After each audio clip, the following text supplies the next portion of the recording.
Shalom, shalom, shalom. All praises to Yahweh, Ba'ashem, Yahushai, Ba'ashem, Rekakadash. Double honors goes to the elders and apostles of GMS. Salutations to the hopeful elect. This is a Rababiah from Chicago camp coming at you with a quick lesson. I titled this lesson, North Korea's Strong Warning to Trump. I got this quick clip where North Korea, as well as the rest of the world, is they're frustrated and they're tired of Babylon, aka America, and their the way that they handle their business.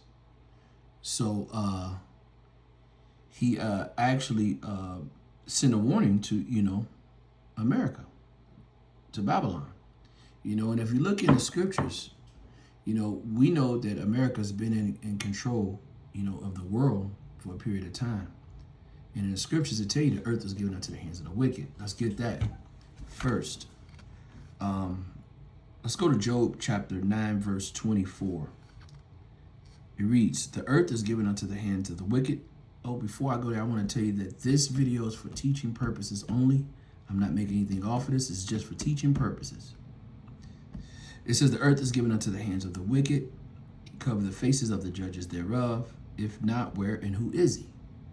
Well, it's a so-called white man. He was the one that covered the face of Yahushai, changed his name to Jesus, and gave him blue eyes and stringy hair.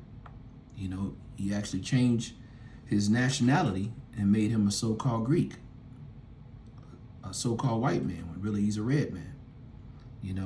So these people did this, and as we stand right now, this, the other countries are tired of him, frustrated with him.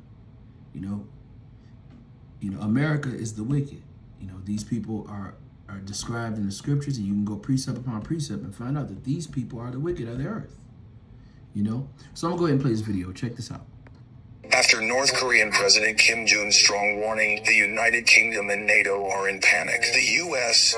President Donald Trump has been forced to stop supplying Tomahawk missiles to Ukraine after Kim Jong-un clearly said that if any weapons are sent through NATO to attack Russia, the first strike will be on America itself, followed by any country supporting it, including the UK. Sources say the UK secretly contacted Kim Jong-un, telling him they don't want to take part in this war. In response, Kim Jong-un advised them to leave the US alliance and join China or Russia, who are now leading the global power shift. Private reports claim the UK has 70% agreed to a possible deal, but asked for time to slowly distance from America.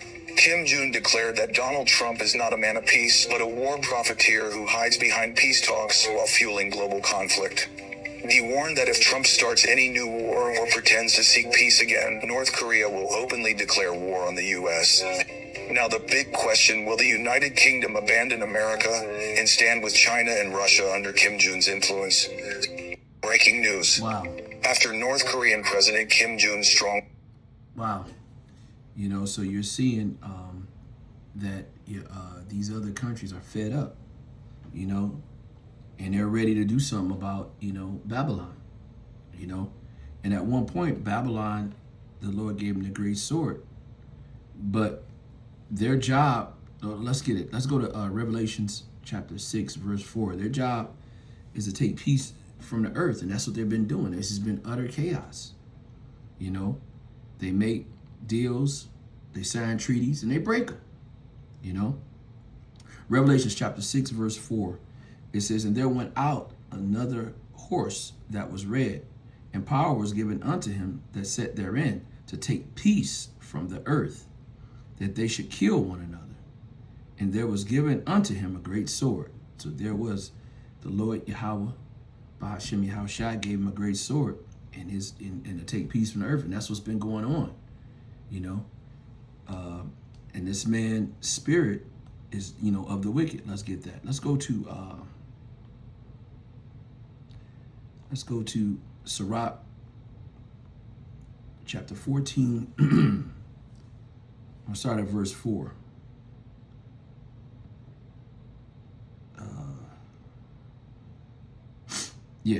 Verse 4. It says, he that gathered by defrauding his own soul gathered for others. that should not spend his goods righteously. It says, he does evil to himself, to whom will he be good?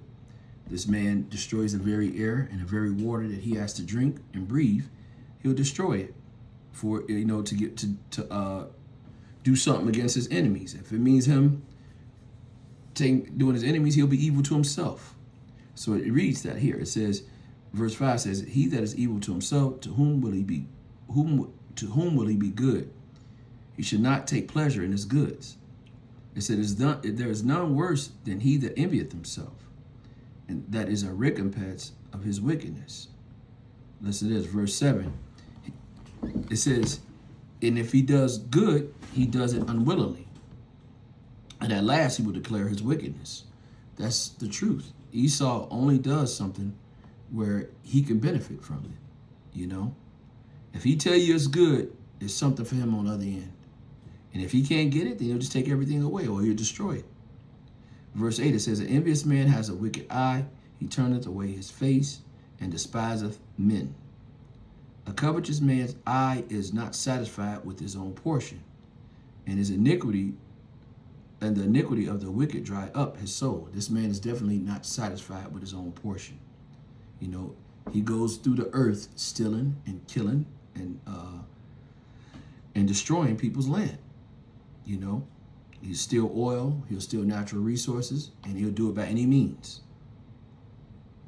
He's not satisfied with just having his own portion. He wants everything. Verse 10, it says, a wicked man's eye envieth his bread, and is a nigger at the table. So this is definitely Esau. Esau, is the wicked, and he was born wicked. Let's get that. Let's prove that. Let's go to Psalms chapter 58, verse 3. It says, the wicked are astray from the womb. They go astray as soon as they're born, speaking lies. This is Esau. He's the wicked. He's the wicked of the earth. And as soon as he's born, he goes astray, speaking lies. And anything that he tells you, any agreement that they make, they change it. Or they just simply lie. And it says, the wicked are astray from the womb. They go astray as soon as they're born, speaking lies. This is Psalms 58 and 3.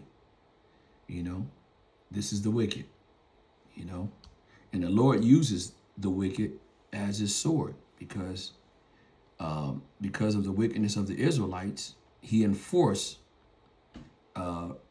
displeasure and he enforced pain on them through the sword, through the wicked. Let's get that. Let's go to Psalms chapter 17, verse 13.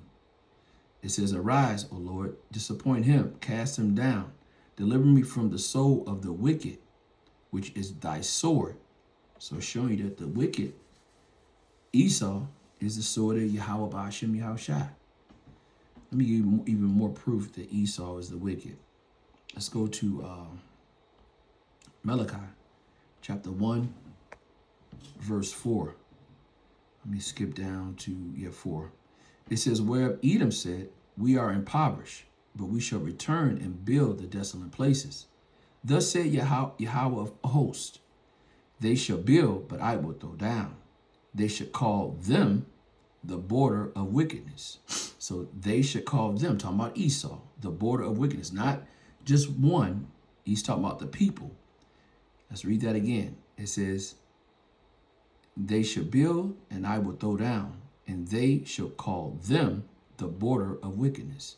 The people, not people, the people, not one person, the people against whom Yahweh has indignation forever. It's righteous hatred. So Esau is the wicked, and this is why this threat was done, because these people are tired of it. They're tired of their wickedness. They're tired of the peace that's being taken away from the earth. I want to give all praises and honor to Yahweh, Ba'ashem, Yahushai, Ba'ashem, Rekakadash. Double honors goes to the elders and apostles of GMS. Salutations to the Hope Line. Shalom to next time, Lord willing. Shalom.